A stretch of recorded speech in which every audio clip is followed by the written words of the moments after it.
Ninguém esperava aquilo. Nem mesmo as 90 pessoas reunidas naquele salão elegante em São Paulo. A música ainda ecoava. As mulheres sorriam, presentes empilhados, flores, risadas. Era para ser um dia de amor. Um chá de bebê perfeito. Até Rafael se levantar. Ele não pegou o copo. Não sorriu. Ele tirou um envelope do bolso e levantou uma ultrassonografia no ar. Esse é o filho que vai levar o meu nome. Silêncio. O tipo de silêncio que corta o ar. Então ele apontou. Direto para uma mulher parada perto da mesa de presentes. Camila. Ela deu um passo à frente, mão na barriga. Um sorriso lento, frio, ensaiado. Eu achei melhor vocês ouvirem dele, e não dos outros. O mundo parou. Um grito veio do fundo. Uma cadeira caiu. Alguém começou a chorar. Mas Mariana não se mexeu. 8 meses grávida, sentada no centro da festa, vestida de branco, linda e completamente em silêncio, sem lágrimas, sem gritos, sem reação. Apenas uma coisa. Seu dedo tocou o anel. Girou devagar. E seus olhos encontraram os da mãe. Um pequeno aceno, quase imperceptível, como se dissesse, agora. Todos ali achavam que estavam vendo uma mulher sendo destruída. Mas ninguém sabia.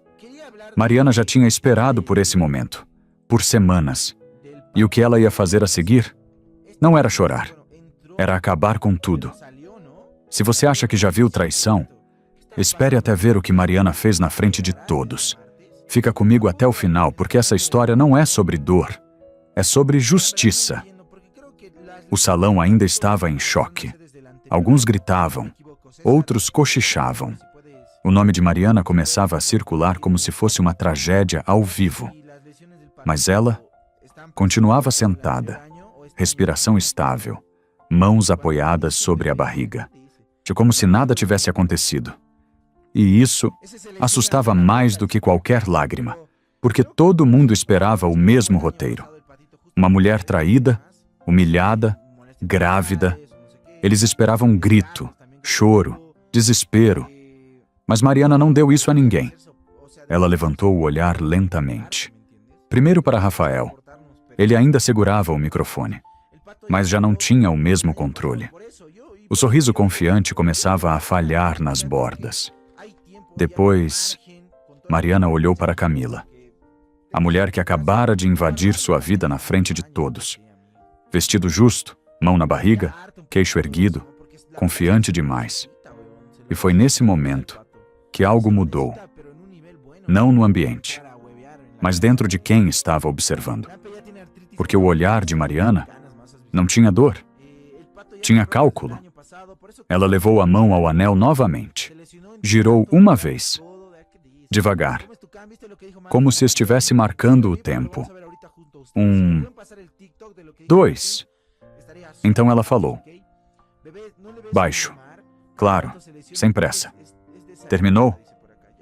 A palavra caiu como um golpe seco. Ninguém respondeu. Rafael piscou. Camila perdeu o sorriso por 1 segundo. Só 1 segundo. Mas foi suficiente. Mariana apoiou as mãos nos braços da cadeira e se levantou. O movimento foi lento, controlado, mas dominou o ambiente inteiro. O vestido branco deslizou. A barriga evidente lembrava a todos o que estava em jogo ali. Ela não olhou para os convidados. Não buscou apoio. Não pediu ajuda.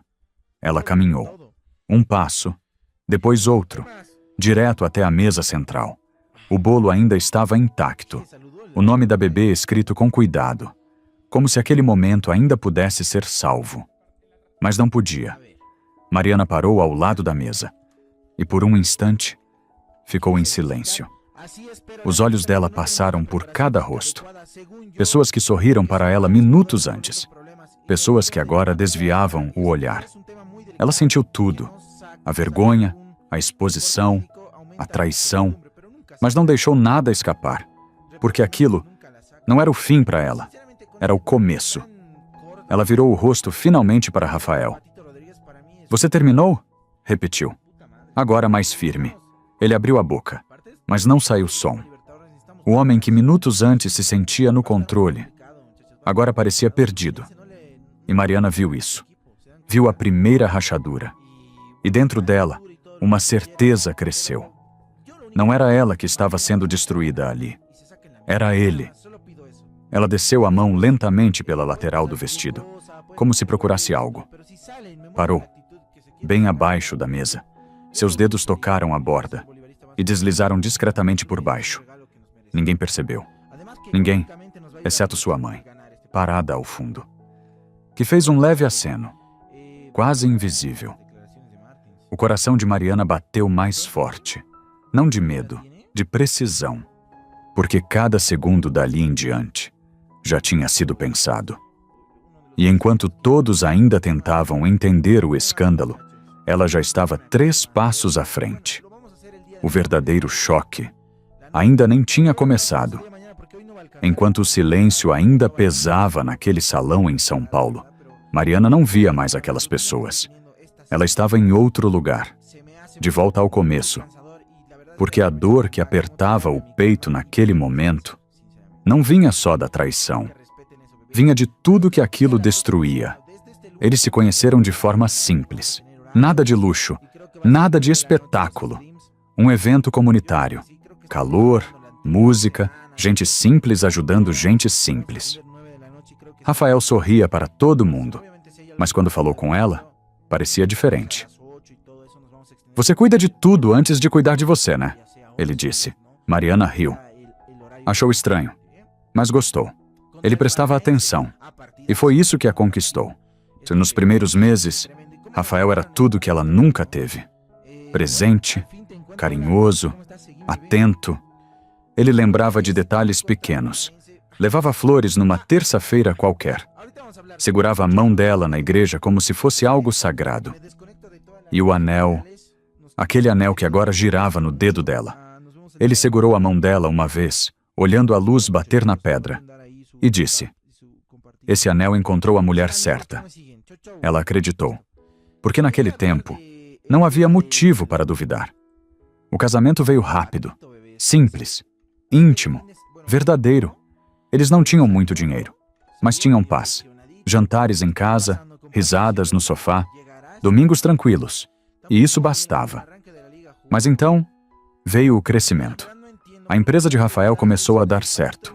Primeiro, um contrato, depois outro, dinheiro entrando, e com ele, mudanças. No começo eram pequenas, uma ligação fora de hora, um jantar desmarcado, e um "vou chegar tarde", dito sem olhar nos olhos. Mariana percebeu, mas escolheu confiar. Porque amor, às vezes faz isso. A gente vê e decide não enxergar. Só que as mudanças cresceram. As roupas ficaram mais caras. O telefone, sempre virado para baixo. As conversas, mais curtas. E então vieram as palavras. Você podia se cuidar mais, Mariana. Foi assim. Simples, seco, sem olhar para ela. Ela ficou parada, esperando ele completar, explicar. Ele não fez. Uma semana depois, pior. Você se acomodou, ficou comum. Aquilo não foi só crítica, foi um corte. E ela sentiu. Mas mesmo assim, ficou em silêncio. Porque ainda lembrava do homem que ele foi. Do homem que ela acreditava que ainda estava ali. Só que não estava. E a prova veio em forma de números. Extratos bancários. Transferências que não faziam sentido. Valores altos, repetidos. E 15 mil reais, 25 mil reais, 40 mil reais. Nome, Camila. Quando ela perguntou, Rafael não explicou. Ele atacou. Para de agir como se fosse insegura. A voz dele não era de um homem culpado. Era de um homem acostumado a não ser questionado. E foi naquele momento que algo dentro de Mariana mudou. Não foi um grito, não foi uma discussão, foi silêncio. Um silêncio diferente. O tipo de silêncio que observa, que aprende, que espera. Naquela noite, ela tirou o anel. Ficou olhando para ele por muito tempo, sentindo o peso, a história, e então guardou, sem dizer nada a ninguém, porque no fundo, ela já sabia. O homem que um dia segurou sua mão com cuidado já não existia mais. E o que estava no lugar dele? Era alguém que ela ainda não conhecia completamente, mas estava prestes a descobrir. E dessa vez, ela não ia fechar os olhos. No salão, o ar ainda estava pesado. Mariana permanecia de pé, silenciosa, observando. Mas por dentro, tudo já estava claro. Porque a mudança de Rafael não aconteceu de um dia para o outro. Ela veio com o dinheiro. E o dinheiro mudou tudo. No segundo ano de casamento, a empresa dele explodiu. Mais clientes, mais contratos, mais status. Ele abriu um escritório novo em São Paulo. Fachada de vidro. Nome dele na porta. E, junto com o sucesso, veio um novo Rafael. Roupas caras. Perfume diferente. Sorrisos que já não eram para ela. Ele começou a chegar tarde. Depois, nem avisava mais. Reunião com o investidor. Jantar de negócios. Evento importante. Palavras bonitas, explicações prontas, mas sem olhar nos olhos. Mariana começou a notar pequenos detalhes. O telefone, sempre virado para baixo. Mensagens apagadas. Chamadas atendidas em outro cômodo. Tinha um cheiro. Perfume que não era dela. Não era da casa. Não era da vida que eles construíram. No começo, ela tentou ignorar. Disse a si mesma que era fase. Que o trabalho exigia mais. Que tudo ia voltar ao normal. Mas não voltou. Piorou. Os domingos em família desapareceram. As visitas à mãe dela também. Rafael parou de fazer questão. Parou de se esforçar.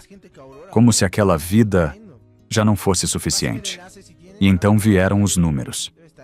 Mariana estava na cozinha quando viu. Um extrato aberto no notebook dele. Não foi curiosidade. Foi intuição. Ela olhou rápido, mas foi o bastante. Transferência. R$18.000. Destino? Camila Marketing Limitada. Ela congelou. O nome ficou na cabeça. Camila. Ela não perguntou na hora. Esperou. Naquela noite, durante o jantar, tentou ser natural. Quem é Camila? Rafael nem levantou o olhar. Marketing. Trabalho. Simples assim, sem explicação, sem detalhe, como se não devesse satisfação. Mas as transferências continuaram e cresceram. R$25.000, R$32.000, R$50.000 em um único mês. Aquilo não era trabalho, era investimento. E Mariana começou a entender. Ele não estava apenas traindo. Ele estava construindo algo com outra mulher, com dinheiro que também era dela. Cada real era um pedaço da vida dele sendo levado embora. E ainda assim, ela não confrontou, não brigou, não chorou na frente dele. Porque agora, ela não estava mais tentando salvar o casamento. Ela estava tentando entender o jogo. E quem realmente estava jogando. Uma noite, enquanto ele tomava banho, o celular dele vibrou. Mariana olhou, a tela acendeu por um segundo. Saudade de você, Camila. Aquilo foi suficiente. Não havia mais dúvida. Mas o mais estranho foi a reação dela. Nenhuma lágrima, nenhum grito. Apenas silêncio. Um silêncio pesado, frio, como se algo dentro dela tivesse finalmente desligado. Ela encostou na pia, respirou fundo, e naquele momento, tomou uma decisão. Não seria mais a mulher que pergunta, seria a mulher que descobre, porque Rafael achava que estava no controle. Achava que podia mentir, esconder, manipular, mas ele não sabia que a partir dali, cada passo dele seria observado, e cada erro, guardado. Porque Mariana já não estava mais perdida. Ela estava se preparando. E quando a verdade viesse à tona, não seria um escândalo, seria uma queda. E dessa vez, sem volta. Naquela noite, depois da mensagem, Mariana não dormiu. Ela ficou deitada ao lado de Rafael. O som da respiração dele, tranquilo, profundo. Como se nada estivesse errado. Mas tudo estava. Ela olhava para o teto e sentia algo diferente da dor. Era clareza. No dia seguinte, ela esperou ele sair, sem pressa, sem barulho. Foi até o quarto, abriu a bolsa de academia dele e ali encontrou um segundo celular. Não estava escondido direito. Estava mal guardado, como alguém que acredita que nunca será descoberto. Mariana sentou na cama, segurou o aparelho por alguns segundos. O coração bateu mais forte, mas as mãos estavam firmes. Ela digitou a data de aniversário dele. A tela desbloqueou e o mundo mudou. As mensagens começaram meses antes. Não era algo recente. Não era um erro. Era uma vida paralela. Rafael e Camila não trocavam apenas palavras de carinho. Eles falavam de dinheiro, de imóveis, de planos, planilhas, investimentos, divisão de lucros. Tudo organizado. Tudo calculado. E então, Mariana viu. E um arquivo, uma planilha compartilhada, valores detalhados, transferências mensais, R$20 mil, R$35 mil, R$60 mil. Total acumulado, mais de R$700 mil. Dinheiro que saiu da casa dela, do casamento dela, da vida que ela construiu. Mas aquilo ainda não era o pior. Ela continuou rolando e encontrou um grupo, 3 nomes: Rafael, Camila e Juliana. Mariana parou. O ar faltou por um segundo. Juliana, a melhor amiga dela, a mulher que esteve ao lado dela em tudo, que organizou a festa de revelação, que mandava mensagem todo dia. Você está bem? Precisa de algo? Ela clicou. As mensagens eram claras. Juliana avisava quando Mariana desconfiava. Dizia o que Rafael deveria responder. Acalmava a situação. Ela está suspeitando? Fala isso. Finge que é trabalho. Relaxa, ela confia em você. E havia mais. 3 semanas antes daquela festa, Juliana ajudou Camila a escolher o vestido. Vai elegante, nada chamativo demais. Deixa natural, vai dar certo. Mariana fechou os olhos. Por um segundo, apenas um. Porque se deixasse mais tempo, ia quebrar. Ela estava no chão do banheiro agora. Frio, silencioso, grávida, sozinha, traída pelo marido e pela única pessoa que ela chamava de irmã. Mas ainda assim, ela não chorou. Ela respirou fundo, uma vez, depois outra. E então, começou a agir. Tirou prints de tudo, mensagens, transferências, planilhas, fotos, cada detalhe, cada prova. Ela criou um e-mail novo ali mesmo. Enviou tudo para lá. Organizou, separou, como alguém que não estava reagindo, mas planejando. Quando terminou, guardou o celular exatamente onde encontrou. Saiu do quarto, como se nada tivesse acontecido. Naquela noite, e sentou à mesa com Rafael. Serviu o jantar. Perguntou sobre o dia dele. Até sorriu. E ele acreditou. Porque confiança cega é o maior erro de quem trai. Mas Mariana já não era mais a mesma mulher. Algo dentro dela tinha mudado completamente. Ela não estava mais tentando entender.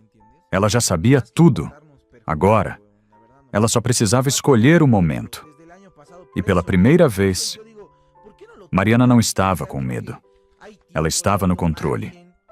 E quem ainda não sabia disso eram eles. Depois daquela descoberta, Mariana não voltou a ser a mesma. Por fora, tudo parecia normal. Ela ainda sorria, ainda servia o jantar, ainda perguntava sobre o dia de Rafael. Mas por dentro, ela já não era mais esposa. Era estratégia. Nos dias seguintes, ela não fez perguntas, não discutiu, não confrontou ninguém. Ela observou cada saída de Rafael, cada mensagem que ele escondia, o cada detalhe que antes passava despercebido. E enquanto ele acreditava que tinha o controle, Mariana estava montando algo muito maior. Na manhã seguinte à descoberta, ela foi até a casa da mãe. Silenciosa, direta. Colocou o celular sobre a mesa da cozinha. Abriu o e-mail e disse apenas: "Eu preciso que você veja tudo e não fale nada até eu terminar." A mãe dela leu. Mensagem por mensagem. Valor por valor. Traição por traição. As mãos começaram a tremer.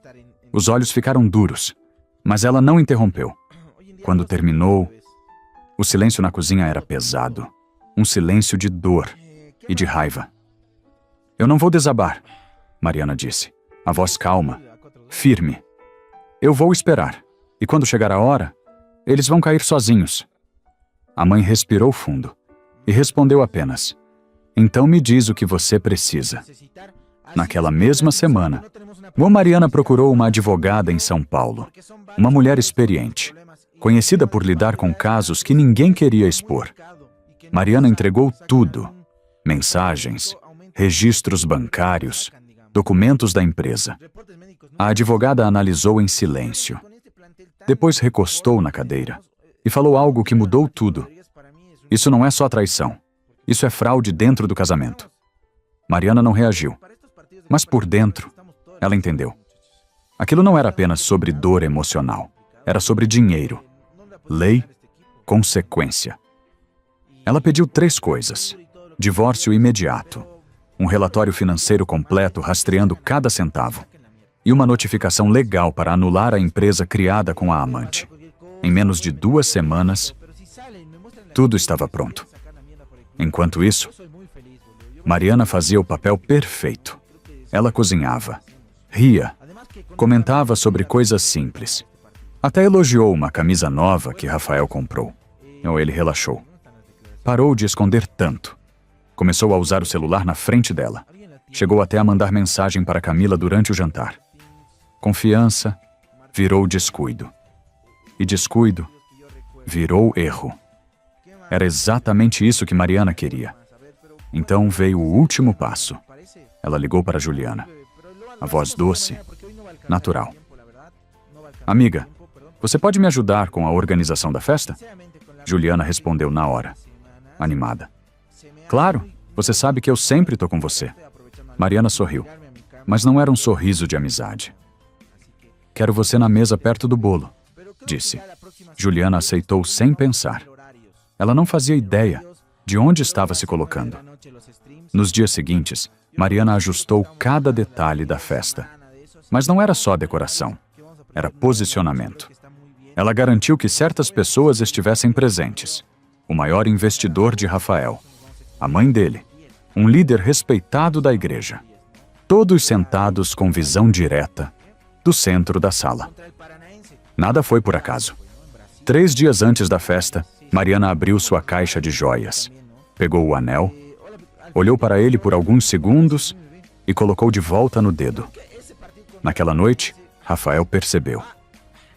Você voltou a usar isso? Ela olhou para ele e respondeu com calma. Só lembrei de quem eu sou. Na manhã do chá de bebê, Mariana chegou cedo, antes de todos. Pegou um envelope pardo, colocou dentro dele os papéis do divórcio, o relatório financeiro e a notificação legal. Depois, fixou o envelope embaixo da mesa do bolo, escondido, mas ao alcance da mão. Quando terminou, arrumou as flores, organizou os presentes, sorria para quem chegava. Parecia uma anfitriã perfeita, mas ninguém ali sabia que aquela festa não era para celebrar, era um palco. E cada pessoa tinha sido posicionada exatamente onde Mariana queria. Agora, só faltava uma coisa: eles darem o primeiro passo e caírem, sozinhos. O silêncio depois das palavras de Mariana era diferente. Não era mais choque, era compreensão. As peças começaram a se encaixar. Na cabeça de todos, Rafael ainda estava parado, a mão suspensa no ar, o olhar perdido. Ele tentou reagir. Isso não é o que parece. A voz saiu fraca, sem convicção, porque pela primeira vez, ele não tinha controle da narrativa. Mariana não respondeu. Ela apenas deu um passo para o lado e deixou os documentos ali, expostos, visíveis, inquestionáveis. O investidor, sentado na primeira fila, foi o primeiro a se mover. Ele pegou o relatório financeiro, folheou rápido, depois mais devagar. cada página, pior que a anterior. Os números não mentiam. Transferências, datas, valores, tudo ligando Rafael à fraude. O homem levantou o olhar. E naquele instante, Rafael entendeu. Ele tinha acabado de perder muito mais do que um casamento. Do outro lado da sala, a mãe dele não dizia nada. Mas o olhar mudou. Não era raiva. Era decepção. Aquela decepção silenciosa, que destrói mais do que qualquer grito. Camila, que minutos antes sorria, agora estava imóvel. A mão já não estava firme sobre a barriga. Os olhos dela corriam de um lado para o outro, procurando saída. Mas não havia. Porque pela primeira vez, ela não era a mulher no controle. Era parte do erro. E então, Mariana fez algo inesperado. Ela se virou lentamente e olhou diretamente para Juliana. A sala inteira a acompanhou. Juliana ainda estava sentada, mas o rosto já não escondia nada. Você também sabia, Mariana disse. Não foi pergunta, foi afirmação. O Juliana tentou falar. Mariana, Mas as palavras não vinham, porque não havia explicação que sobrevivesse à verdade. O silêncio que caiu sobre ela foi mais pesado do que qualquer acusação. E naquele momento, ela perdeu tudo. Não com gritos, não com escândalo, mas com ausência. As pessoas começaram a se afastar. Olhares desviados, corpos virados. Era o tipo de julgamento que não precisa de palavras. Mariana voltou o olhar para Rafael. Agora sem pressa, sem emoção. Você usou dinheiro da nossa casa, ela disse. Construiu outra vida, enquanto eu carregava sua filha. Cada palavra, firme, precisa. Ele tentou se aproximar. Mariana, a gente pode resolver isso. Ela deu um pequeno passo para trás. Sutil, mas definitivo. Não, respondeu. Simples assim, sem elevar a voz, sem hesitar. E então, fez o gesto final. Levou a mão ao anel. Girou uma vez e o retirou. Devagar, sem drama, sem raiva. Colocou o anel sobre a mesa, ao lado dos documentos. O brilho da pedra contrastava com o peso da verdade.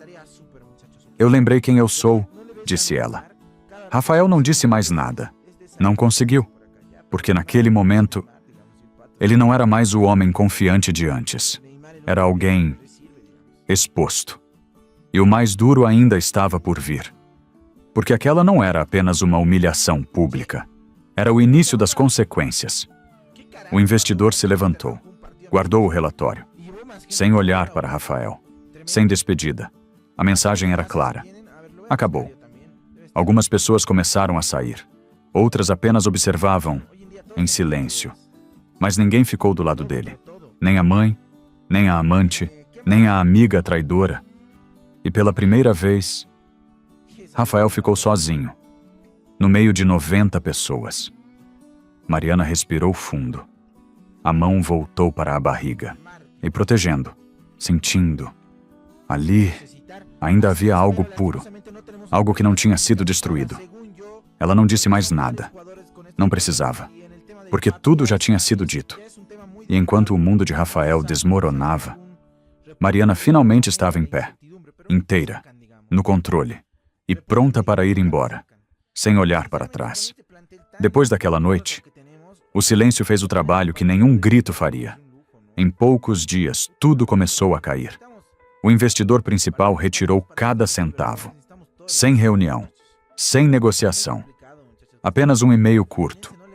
A empresa de Rafael, que parecia tão forte, começou a sangrar. Funcionários pediram demissão. Clientes desapareceram. E o nome dele já não abria portas. Fechava. Camila ainda tentou ficar. Ainda tentou manter a imagem de escolhida. Mas quando percebeu que não havia mais dinheiro, não havia mais poder, ela saiu. Sem cena, sem explicação. A mesma mulher que entrou sorrindo, foi embora em silêncio. Juliana tentou falar com Mariana. Mensagens longas, áudios, pedidos de perdão. Mas não houve resposta. Porque algumas traições não se discutem, se encerram. Rafael tentou voltar uma vez. Parou na porta. Chamou o nome dela como quem já não tem certeza se ainda tem direito. Mariana abriu, olhou e respondeu com calma. Você vai ver sua filha quando a justiça decidir. Depois fechou a porta. Sem raiva, sem pressa, apenas terminou. Meses depois, a vida era outra. Um apartamento simples, luz entrando pela janela. Silêncio, mas um silêncio leve. E nos braços dela, Amara, pequena, forte, viva. Mariana não tinha mais a vida de antes, mas tinha algo maior. Paz. E pela primeira vez em muito tempo, ela não precisava lutar para ser suficiente, porque ela já era. Era lição de vida e valor moral. Nem toda traição destrói uma mulher. Algumas revelam quem ela realmente é. Mariana não venceu gritando, não venceu implorando, não venceu se vingando com ódio. Ela venceu com silêncio, inteligência e dignidade. A vida ensina que amor sem respeito não é amor. Сейчас зайдем, посмотрим, как у них трансляция началась.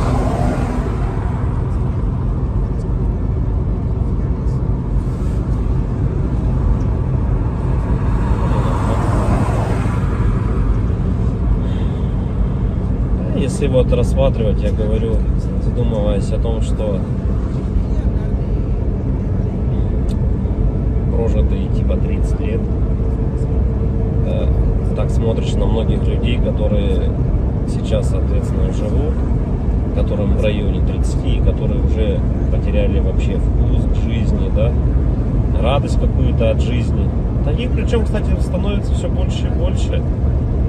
Мне кажется, этот средний возраст, когда говорили, что начинается вот этот кризис среднего возраста, он тоже сместился, как и говорят, что сейчас люди, в принципе, быстрее взрослеют, быстрее осмысливают все, да, почему-то это всегда все в плохом больше ключе на самом деле, да, вот что сейчас дети, к примеру, быстрее взрослеют, вот, и мне кажется, кризис вот этот среднего возраста, он, наверное, тоже сместился. И вот я думаю, что он сместился где-то в районе 30 лет. Опять-таки, это тоже не со всеми, наверное, связано. Не у всех людей так, все люди разные. И когда приходишь к той мысли о том, что помимо того, что люди сами по себе стали такие вот, наверное, депрессивные, да, времена такие сложные, да, вот это вот еще извне много каких вещей случается, на данный момент, которые людям усугубляют эту ситуацию на самом деле, вот этой депрессии, вот этих кризисов, да, каких-то переходных моментов в жизни. И непонятно, если конец этому всему, да, наступает у людей потом белая полоса в жизни, и они не могут выбраться из нее. Примеров достаточно на самом деле много. К примеру, вот сосед у меня есть такой хороший парень был. И есть, он хороший человек сам по себе. Но вот у него сейчас очень сложные времена такие, как бы дизмораль на него напала. О том, что он не реализовался в своей жизни к 30 годам, что жизнь у него кончена. И не может он выбраться из этой ситуации. Да? Как говорят, если мы говорим, что это мужики такие, да, типа слабые, да, какие-то, безморальные, как бы такие вот, что в основном это случается, наверное, зачастую, может быть, это у мужиков случается в этом возрасте, такой кризис, наверное, да, каких-то неудач в своей жизни, не пришедших ни к чему достойному и хорошему. Но вопрос в том, что это мужики такие, типа слабые, или времена такие стали, что если вот разобраться так, вот, например, возьмем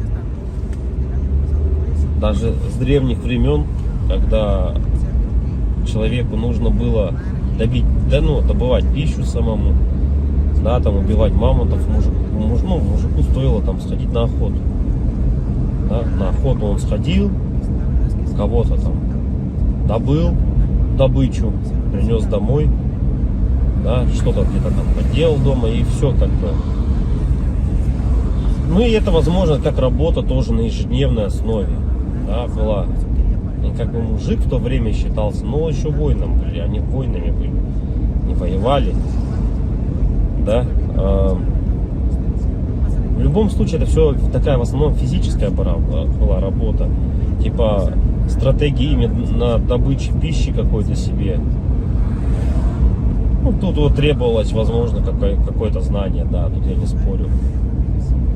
Но в основном это была физическая работа. Если взять, к примеру, не такие далекие времена, когда там люди вот только выходили из пещер, да, взять даже, допустим, 50 лет назад, 100 лет назад, да, когда люди работали на заводах, и что тогда считалось именно мужиком, да, таким. Разница была, наверное, с нынешними временами в том, что если ты работал, к примеру, на заводе на каком-то, то тебе было этого всего достаточно. То есть ты уходил на завод, отработал свое время, да, пришел домой, какие-то тоже там, может, домашние дела, и этого тебе было достаточно на самом деле. Как бы и все, и заключалась вся суть именно мужчин, ну вот, как бы устроиться главное на завод и работать физически, опять-таки, да, получить какое-то образование, так, ну, как бы среднеспециальное, к примеру, да, какой-нибудь токарь, идти на завод, отработать там 8-12 часов, это не легкая работа, я не спорю тоже с этим, но опять-таки этого зато было достаточно. Человек уходил, он отрабатывал там 12 часов и понимал, что ему будет всего достаточно. Ради этого и была, наверное, главная и основная мотивация. Да? И если перенесемся мы, наверное, в наше время уже, сейчас, на данный момент, то есть люди просто не знают на самом деле, как заработать. Как получить жилье, как получить новый автомобиль. То есть способов получения данного результата его нету как такового. Это говоря о том, что ты будешь ходить на работу по 8, по 12 часов, допустим, сутками там работать, да, ты не заработаешь на машину, заработаешь ты на нее через 5 лет, если ты там не будешь ни пить, ни есть, как бы, да. Ну ладно, если вообще не тратить деньги, ты заработаешь год. Ну такого же невозможно, это же только где-то в сказках. С учетом нынешних трат, то есть даже при зарплате какой-то средней, там 100 тысяч рублей, ну где-то 60, где-то 70, где-то 80. Возьмем от 60, наверное, до 120. То есть, к примеру, достижение результата такой, как, к примеру, квартира, недвижка какая-то своя, это кредиты, ипотеки. То есть вот здесь и сейчас ты берешь. И залазя все глубже и глубже, то есть, как сказать, взял ты, к примеру, себе недвижимость, да, в ипотеку, пусть она будет так.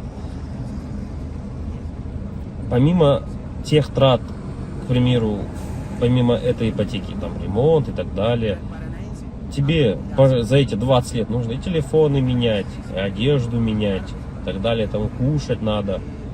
Машины также в этот же момент менять тебе надо. И то есть это кабала на самом деле такая, она дизморальная.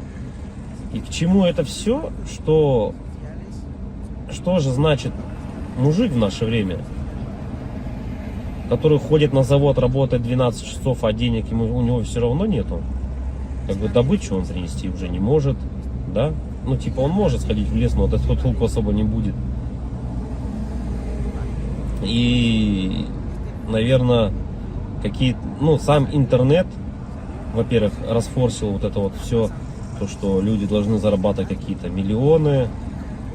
Они должны зарабатывать. Это было бы шикарно, если бы каждый зарабатывал. Но каждый по своей сути не может столько зарабатывать, да, потому что не хватит денег, чтобы каждый. А может их и хватит, но никто никому не даст так зарабатывать. И вот возвращаясь, к примеру, к тому, что какая зарплата? Ну, 1300, наверное, должна быть в наше время, чтобы как бы себя, наверное, обеспечивать, да? Хорошо. Одному. И кто же тогда мужик в наше время? Типа, что он должен делать? Что он должен выполнять? Как бы, если он ходит на работу, но смысла от этого нету. Ну, как бы он есть, да, у тебя какой-то идет доход, но если его недостаточно. Смотришь другие профессии, другую работу, да,